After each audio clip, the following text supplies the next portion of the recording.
Antyodaya foundation के अंतर्गत आज ये कंप्यूटर सेंटर का जो एक केंद्र, ट्रेनिंग केंद्र, ऐसा उद्घाटन के अवसर पर मंच पर विराजमान हमारे इस इलाके के विधायक श्री रामपाल कश्यप जी,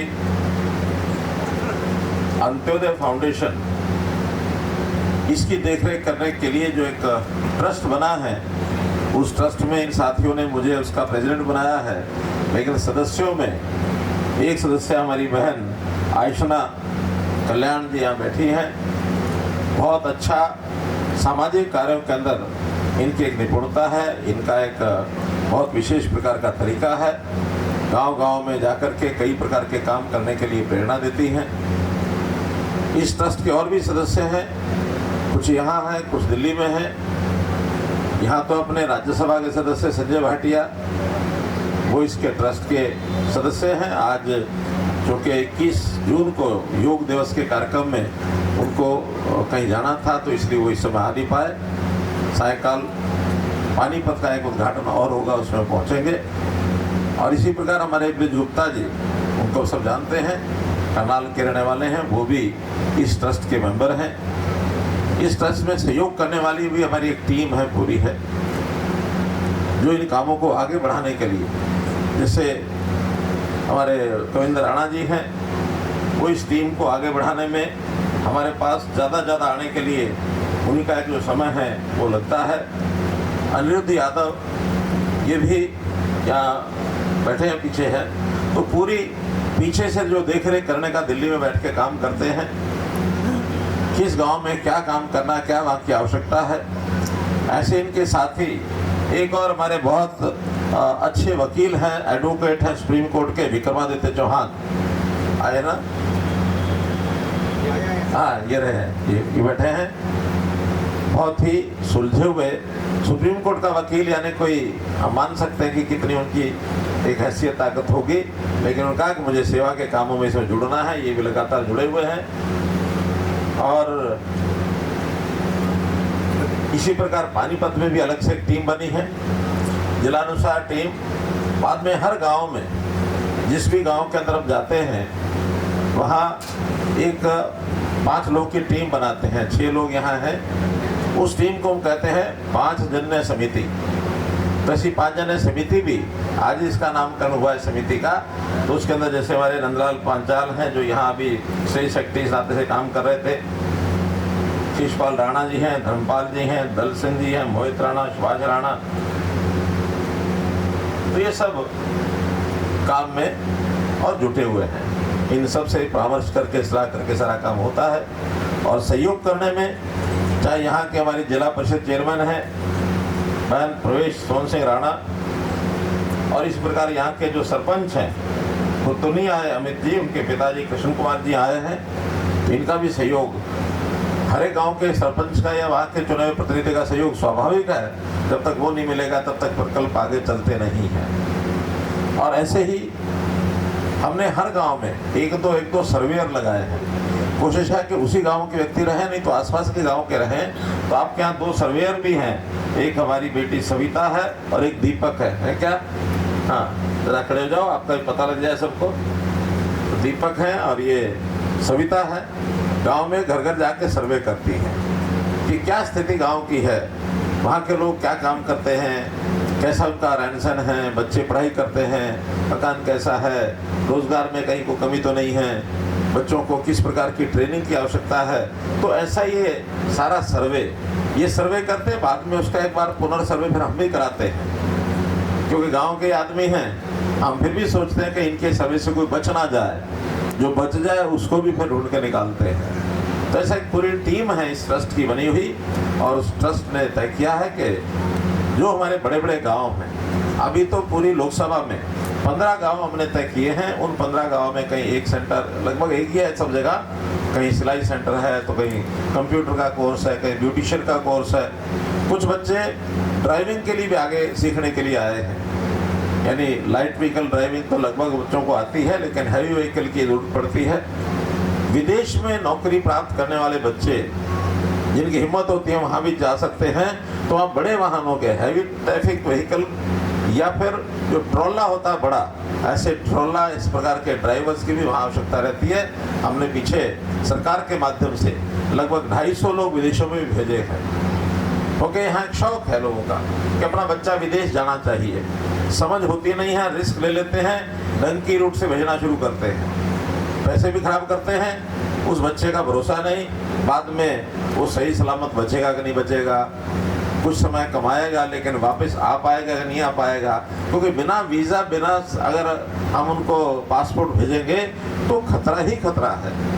हमने सब जगह मना किया है, विधिवत तरीके से सिस्टम बनाओ, पासपोर्ट बनवाओ, वीज़ा लो, जहाँ ज़रूरत है वहाँ जा करके नौकरी करो, अपना काम करना है तो वहाँ जाके करो, खूब फिर अच्छा उसमें एक चांस है, स्कोप है। लेकिन अगर ऐसे चोरी चोरी छुप करके जाएंगे तो ना तो इस देश का कानून आपको सपोर्ट करेगा और ना जहाँ आप गए हो उस देश का कानून सपोर्ट करेगा। तो गलत काम करने के बजाय हम ठीक काम से विदेश भी जाने का मंशा अगर है तो उसमें भी सहयोग संस्था भी करती है, सरकार भी करती है। तो ऐसे ट्रेनिंग के कई काम जिसकी ज़रूरत है, जो जिसको कहते हैं बीपीएल परिवार है, गरीब है, पहली ज़रूरत उसकी है। बाकी बड़े लोग, संपन्न लोग जो अपना ठीक कमा खा लेते हैं, वो कहीं ना कहीं 1000-2000 रुपया महीने का खर्च करके बच्चों को कहीं पढ़ा सकते हैं। लेकिन जो गरीब बालक है उसकी वो स्थिति भी नहीं होती परिवार की, उसमें इस संस्था में भी कोई सरकार का सहयोग अगर मिलेगा तो हम जरूर लेंगे, लेकिन नहीं भी मिलेगा तो समाज में दानी सज्जन बहुत हैं जो कहते हैं कि हम तैयार हैं आपकी सहायता करने के लिए, आप गाँव-गाँव में सेंटर चलाओ। आप सेंटर चलेंगे लेकिन उसकी देखरेख करने के लिए भी लोकल टीम चाहिए, इसीलिए 5 जने समिति बनाई है। यहाँ कोई कठिनाई अगर आती है तो उस कठिनाई को दूर करने के लिए ये टीम, फिर यहाँ के सरपंच हैं, यहाँ जिला परिषद चेयरमैन हैं या अन्य भी जो साधन संपन्न लोग हैं, उनसे भी उसको ठीक करने के लिए, चलाने के लिए आगे बढ़ाया जा सकता है। अब ये एक सेंटर है, आवश्यकता पड़ने पर अलग सेंटर बनाना होगा तो उसके लिए भी तैयार है, कोई समस्या नहीं है। मैं पीछे आया था, इस गाँव में मेरा शायद तीसरा चक्कर है ये। क्यों? एक बार तो मैं बरसात हो रही थी, वो पार्क में व्यायामशाला देखा, मुझे देखते ही लगा कि बहुत अच्छा काम नहीं किया जिसने भी किया है। खड्डे में बना के रख दिया, पानी भरता है, वहाँ घास नाम से भी चीज़ नहीं है, पानी गोबर कूड़ा ऐसा पड़ा हुआ। तुरंत मैंने अधिकारी, बल्कि 2 अधिकारी सस्पेंड किए उसमें, मैंने ये नहीं चलेगा। आज उसकी स्थिति उसी जगह बनाएंगे या कहीं और बनाएंगे, लेकिन सारी चीज़ें अच्छी बननी चाहिए। विकास के कामों में तो चाहे पार्क व्यायामशाला है, चाहे पंचायत के बैठने के लिए कोई ग्राम सचिवालय है, तालाब यहाँ का ठीक करना है, यहाँ की फिरनी है, यहाँ लाइट लगानी है, यहाँ का शमशान घाट वगैरह उसको ठीक करना है, ऐसे सारे काम ये सरकार के माध्यम से हम करा रहे हैं। छोटी छोटी चीज़ें हैं। इन कामों में लगने के बाद मैं बताते हुए खुशी हो रही है मुझे अपने विधायक जब एक बार सब बैठे, वो करने लगे, पहले तो विधायकों को पता ही नहीं होता था करना क्या है। लोग आए, शिकायतें ले आए, पर्चा पकड़ लिया, किसी को हाँ किसी को ना, झूठी सच्ची कह के टाल देते थे। कभी गांव में जाते थे तो उनको विरोध भी झेलना पड़ता था, फिर भी किसी तरीके से 5 साल निकालने हैं, निकाल लेते थे। अब पता लगा कि विधायक को क्या काम करना होता है। एक ही गांव में जो काम है उन गाँव की पहचान करना, उस पहचान के बाद उस काम को कहाँ से कराना, पंचायत से कराना, पंचायत समिति से कराना, जिला परिषद से कराना या प्रदेश की योजनाओं में से कराना। कुछ केंद्र की योजनाएं होती है, फिर हमारे जैसे लोगों को अड़ा देते हैं आगे, कभी ये केंद्र की योजना आप कराओ। अब जैसे उदाहरण के लिए दिल्ली से करनाल तक मेट्रो RRTS, एक हाई स्पीड मेट्रो जिसको कह सकते हैं, वो प्रस्ताव मंजूर हो चुका है और बहुत जल्दी इस पर काम शुरू होने वाला है। ये काम केंद्र सरकार का, 1-1.25 घंटे में करनाल से और दिल्ली पहुंचने का रास्ता बना है। तो ऐसे और बहुत काम है। बिजली का महकमा मेरे पास है, खूब हम बिजली का काम करते हैं। आज कहीं भी किसी प्रदेश में बिजली की कमी नहीं है। नहीं तो जो भरी दोपहरी धूप में इन दिनों में बिजली के कट लगते थे, 10 साल पहले लगते थे कि नहीं, 6-8 घंटे से ज़्यादा बिजली आती नहीं थी। कपड़े उतार करके गर्मी में अपने घाम में और जो पसीना आता था उसको रगड़ने के लिए ये पेड़ की ठंडी छाया ढूंढते थे, उसके नीचे जाके लेट जाओ, थोड़ी हवा चलेगी, बाढ़ चलेगी। लेकिन आज सब कूलर हैं, पंखे हैं लगा करके, एयर कंडीशन लगा करके अंदर बैठ के आराम करते हैं। तो मेरा कहने का मतलब यह है कि काम हमारे पास बहुत है। एक सरकारी काम है, एक गैर सरकारी इस संस्था के माध्यम से करने का एक अवसर हमको मिला है। इस काम को हम करेंगे।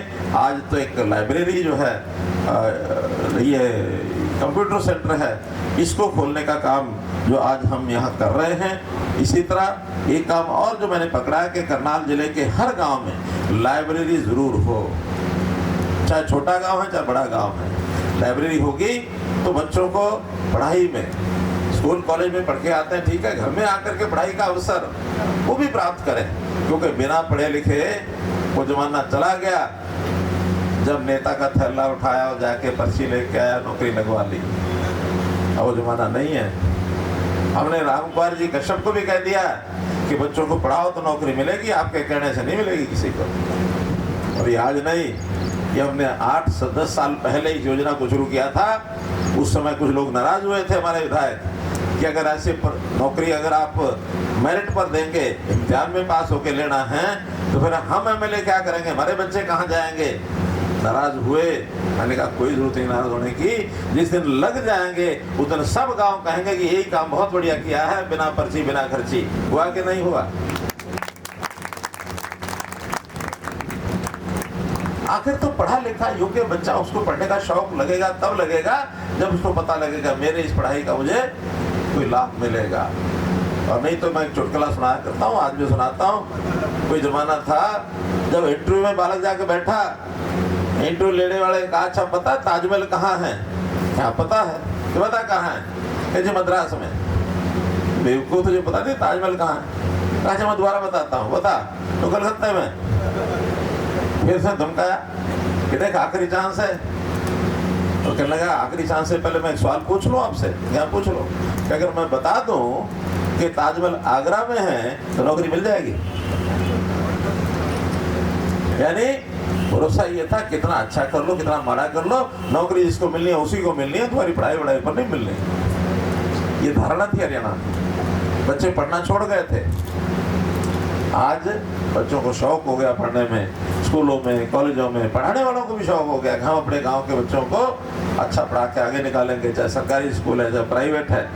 और फिर उसके अलावा पढ़ने के लिए बच्चे ट्यूशन सेंटर पर जाते हैं। जिनके पास पैसा होता है ट्यूशन सेंटर पर चले जाते हैं, लेकिन जिनके पास पैसा नहीं उनको गाँव में लाइब्रेरी मिलनी चाहिए ना। तो हर गांव में लाइब्रेरी खोलने का संकल्प हमने बनाया है। आने वाले साल के अंदर हर एक गांव में लाइब्रेरी खुलेगी, हर एक गांव में खुलेगी। तो मित्रों कहने के लिए तो बहुत है, लेकिन आज एक इस अच्छे काम में आप सब लोग का सहयोग चाहिए और अच्छे काम के लिए हम सब आगे बढ़ें। और न केवल सहयोग, कल को किसी के मन में आए कि एक आध सेंटर हम खुद अपना चला सकते हैं तो गांव के लोग अपने आप भी चलाएंगे। उसके लिए भी आप कहोगे तो उद्घाटन के लिए मैं ही आ जाऊंगा, लेकिन आप अच्छे कामों की तरफ आगे बढ़ें। बहुत बहुत धन्यवाद, बहुत बहुत आभार।